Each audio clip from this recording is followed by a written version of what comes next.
Hello అండి, welcome to Ramya's vlogs. మనము non veg వండుతాం కదా, అప్పటికప్పుడు అల్లం వెల్లుల్లి ముద్ద వేసి చాలా టేస్టీగా ఉంటుంది. ఎలా చేశానో చూడండి.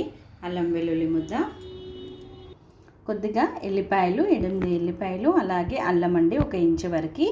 ఒక హాఫ్ కేజీ మటన్కి కానీ చికెన్కి కానీ సరిపోతుంది. దీనిని కచ్చా పక్క అయినా సరే మనం దంచి వేసుకుంటే టేస్ట్ చాలా బాగుంటుంది. డైరెక్ట్ పోపులో కూడా వేసుకోవచ్చు, లేదంటే చికెన్కి కానీ మటన్కి కానీ మనం ఉప్పు కారం పట్టిస్తాం కదా, అప్పుడు కూడా వేసుకోవచ్చు. తొక్క తీయకున్నా పర్వాలేదు, టేస్ట్ మాత్రం చాలా బాగుంటుంది. మనం ఇప్పుడు దీనిని దంచుకుందాము. చూసారు కదా, రెడీ అయిపోయింది అల్లం వెల్లుల్లి ముద్ద.